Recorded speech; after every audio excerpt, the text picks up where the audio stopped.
नाटी दुल्हन। मयंक की बीवी नेहा की हाइट बहुत ही कम थी। वो इतनी नाटी थी कि लोग उसका कई बार मजाक बना देते।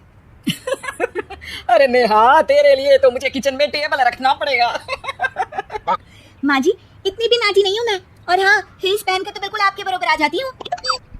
अरे तेरे पापा ने महंगी कार का लालच दे दिया, वरना तो मेरे बेटे के लिए है लंबी लंबी लड़कियों की लाइन लगी थी। क्या बताऊं तुझे, कटरीना फैल थी उनके सामने। पर माँ जी, आपका मयंक भी तो हाइट में कौन सा अभिषेक बच्चन की तरह है जो कटरीना मिल जाती। वैसे भी मेरी और इनकी जोड़ी तो राम सीता की जोड़ी है, राम सीता की। एक दिन सभी खाना खा रहे होते हैं, तभी माँ, दाल बहुत अच्छी बनी है, जरा और देना। रुको जी, मैं लेकर आती हूँ, किचन में है, वैसे भी मैं खड़ी ही हूँ। ये सुनकर सास हंसने लगती है। तुम खड़ी हो या बैठी, एक जैसी लगती हो।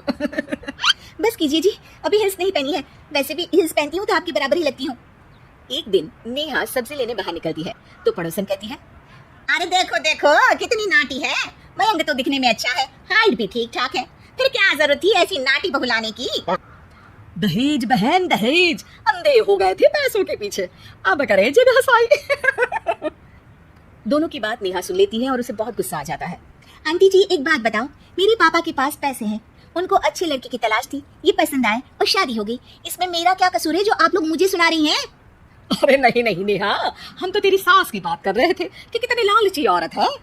देखिए, वो लालची नहीं है, हाँ उनकी कुछ शौक है जो वो अपने बेटे से पूरा करवाना चाहती है, और देखा जाए तो उसमें उनकी गलती भी क्या है भला।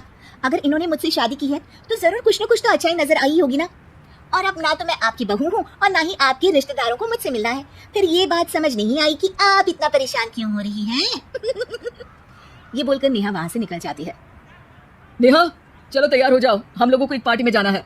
नेहा तैयार होकर पार्टी में जाती है, जहाँ मयंक का दोस्त उससे कहता है, अरे मयंक, तू लकी है यार, तेरी बीवी की हाइट इतनी कम है कि तुझे बच्चे की जरूरत ही नहीं है, भाभी ही बच्ची जैसी है। और मैं, मेरी बेबी इतनी कम हाइट की हो ना तो मैं तो घर से बाहर ही ना निकलूं, कहीं फुदक कर चली गई तो लेने के देने पड़ जाएंगे। सभी नेहा पर हंसने लगते हैं। तभी पार्टी की जगह पर आग लग जाती है। अरे भागो यहाँ से, जल्दी करो, निकलो यहाँ से। अरे लेकिन बाहर के दरवाजे पर ही आग है, अब कैसे बाहर निकलेंगे, कोई रास्ता भी नहीं है। अरे रास्ता है ना, अगर कोई इस खिड़की से बाहर निकल कर अगर सामने के दरवाजे में आग को बुझा दे तो सब निकल सकते हैं। तभी नेहा उस छोटे से जरोखे से बाहर निकलकर आग को बुझा देती है। अरे वाह, भाभी जी ने तो आज हम सबको बचा लिया।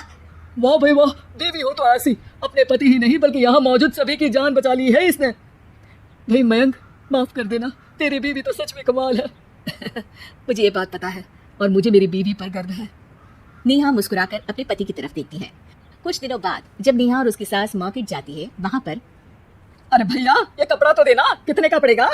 माता जी, ये तो बहुत महंगा कपड़ा है, लेकिन अब बस सिर्फ 2 मीटर ही बचा है, मेरे तो किसी काम का है नहीं ये टुकड़ा, तो आप 100 रुपया ही दे दीजिए।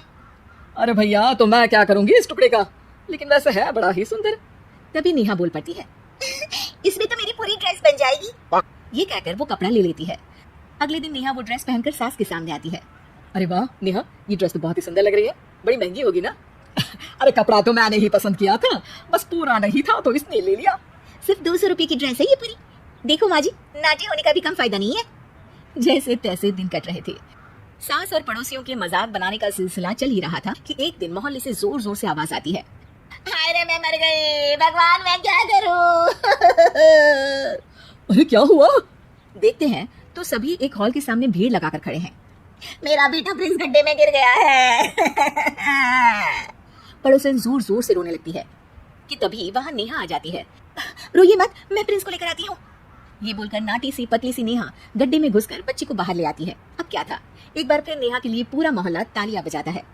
मुझे माफ कर दो नेहा, मैंने तुम्हारी हाइट का कितना मजाक उड़ाया था।